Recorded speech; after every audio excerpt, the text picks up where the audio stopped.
साथियों, यह जीत आपकी है। आज देश के इतिहास में सुनहरे अक्षरों में एक नया इतिहास लिखा जाएगा। जब युवाओं का जनसैलाब सड़कों पर उतरा तो भ्रष्टाचार के पुराने किले ढह गए। पेपर लीक के घिनौने खेल के खिलाफ आपकी बुलंद आवाज़ ने सत्ता को गलियारों को हिलाकर रख दिया। आपके अखंड संघर्ष, अटूट संकल्प और निष्ठा के आगे नतमस्तक होकर आज शिक्षा मंत्री को इस्तीफा सौंपना ही पड़ा।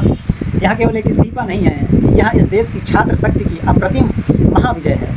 यह साबित हो गया कि इस देश में बच्चे ही सर्वोपरि हैं, या वहीं इस राष्ट्र के असली भाग्य विधाता हैं। आपकी इस शक्ति को दिल से सैल्यूट है दोस्तों। और धर्मेंद्र प्रधान जी ने लिखा है, मेरे युवा साथियों, मैं पिछले 4 दशकों से अधिक समय से छात्र शिक्षा और शिक्षा सुधार के लिए समर्पित रहा हूँ। मेरा सदैव यह विश्वास रहा है कि इस शक्ति, समावेशी और दूरदर्शी शिक्षा व्यवस्था ही सशक्त राष्ट्र की आधारशिला होती है। मैं देश के युवाओं की आकांक्षाओं, भावनाओं और उनकी न्योचित अपेक्षाओं का गहरा सम्मान करता हूँ। भारत की युवा पीढ़ी के सपनों को साकार करना ही हम सभी के राजनीतिक एवं सामाजिक जीवन का नैतिक संकल्प रहा है। आदरणीय प्रधानमंत्री जी के दूरदर्शी नेतृत्व में राष्ट्र की सेवा करने का जो अवसर मुझे प्राप्त हुआ, उसके लिए मैं प्रधानमंत्री जी का आभार प्रकट करता हूँ। किंतु 3 मई 2026 को हुई नीट यूजी की परीक्षा में सामने आई अनियमितता पाई गई। भारत सरकार ने इसको तुरंत संज्ञान में लेते हुए जांच सीबीआई को सौंप दी और परीक्षा को रद्द किया एवं पुनः परीक्षा की तिथि घोषित की गई। इसके साथ ही अगले वर्ष से सीबीटी परीक्षा का आयोजन कराया जाएगा, यह निर्णय लिया गया। दोस्तों, ये मैं नहीं कह रहा हूँ, ये धर्मेंद्र प्रधान शिक्षा मंत्री जी अपने त्याग पत्र में मेंशन करते हैं। इस दौरान हमारी प्रमुख प्राथमिकता यह रही है कि 2 लाख से अधिक छात्रों की परीक्षा सुचारू रूप से आयोजित की जाए। इसके लिए होल ऑफ गवर्नमेंट अप्रोच के तहत काम किया गया। इसमें भारत सरकार के साथ राज्य सरकार, विशेषकर जिला प्रशासन की महत्वपूर्ण भूमिका रही है। साथ ही छात्रों, अभिभावक और माता पिता के सहयोग से 21 जून 2026 को यह परीक्षा पूर्ण हुई। दोस्तों, पहले ही दिन से इस पर मैंने जिम्मेदारी ली और इस परिस्थिति से कभी मुंह नहीं मोड़ा। मेरा यह संकल्प रहा कि हम किसी भी मेधावी छात्र की संभावनाएं परीक्षा माफिया के कारण खराब नहीं होने देंगे, किसी भी छात्र के साथ अन्याय नहीं होने देंगे। ये शिक्षा मंत्री जी कहते हैं। 16 जुलाई को घोषित नीट यूजी के परिणाम संतोषजनक रहे, जिसमें गरीब पृष्ठभूमि से आए कई मेधावी छात्रों को भी सफलता मिली है। परंतु इस दौरान भी कई छात्रों को गुमराह करने की जिम्मेदारी पदों पर बैठे व्यक्तियों ने बाधा डालने की कोशिश की, जिससे मन अत्यंत व्यथित हुआ।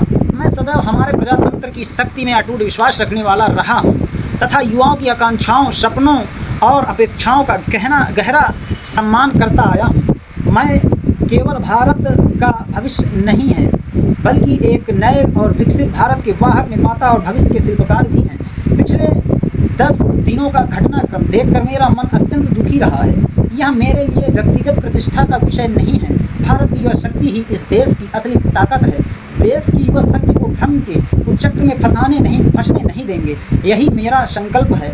और कहते हैं आगे चलकर जंतर मंतर की बात पर कि जंतर मंतर पर और देश में जो स्थिति बनी है, इस स्थिति का राष्ट्र विरोधी ताकतें लाभ न उठाएं। देश की एकता बनी रहे। भारत के एक भी विद्यार्थी का भविष्य कानूनी कथाओं में ना उलझे। हमारे बच्चे अपना समय पढ़ाई में लगाएं, कैरियर बनाने पर फोकस करें। इसी बात पर विचार करते हुए मैंने अपना त्याग पत्र माननीय प्रधानमंत्री जी को सौंप दिया है। मैं आदरणीय प्रधानमंत्री जी के मार्गदर्शन, विश्वास और निरंतर सहयोग के लिए हार्दिक कृतज्ञता व्यक्त करता हूँ। साथ ही मंत्रिपरिषद के अपने सभी सम्मानित सहयोगियों, मंत्रालय के अधिकारियों और कर्मचारियों तथा उन सभी व्यक्तियों का भी आभार व्यक्त करता हूँ जिनके साथ मुझे कार्य करने का सौभाग्य प्राप्त हुआ। राष्ट्र सेवा मेरे जीवन की सर्वोपरि प्राथमिकता है। मैं इसके लिए सदैव समर्पित रहूँगा। प्रभु श्री जगन्नाथ जी के आशीर्वाद से मैं भविष्य में भी भारत माता, ओडिशा की जनता तथा देश के युवाओं की आकांक्षाओं की पूर्ति के लिए हर संभव रूप में स्वयं को समर्पित रखूँगा। आपका धर्मेंद्र प्रधान शिक्षा मंत्री ऐसा कहता हूँ। मैं आपको एक बात याद दिलाना चाहता हूँ। मैं जब यूनिवर्सिटी में पढ़ता था तो मेरे वहाँ के वीसी क्या नाम था, कुछ अच्छा नाम था, अभी यही बनारस में है। तो वो हमेशा कहा करते थे, जब कोई बात हो युवाओं को लेकर, तो एक बात वो कहा करते थे हमेशा, वो खुद दिल खोल कर कहते हैं, जो कहते हैं ना कि दिल खोल कर समर्थन करना बच्चों का, वही हमको सिखाया दोस्तों। कहा है कि जिस ओर जवानी चलती है उस ओर जमाना चलता है। तो दोस्तों आप लोगों ने ये सिद्ध कर दिया, और वहाँ पर प्रदर्शनकारी यानी कि छात्र छात्राओं जिन्होंने भी सब प्रदर्शन में समर्थन अपना भरपूर दिया, उनको बहुत बहुत सैल्यूट करता हूँ, बहुत बहुत धन्यवाद करता हूँ और हार्दिक बधाई देता हूँ लोगों को कि आज आप लोग कामयाब हो गए। आपने सही कहा था कि युवा शक्ति विश्व की सबसे बड़ी शक्ति है, या किसी देश की सबसे बड़ी शक्ति है। तो वीडियो को ज़्यादा से ज़्यादा शेयर करिए। नेक्स्ट अपडेट के साथ, तब तक के लिए गुड बाय।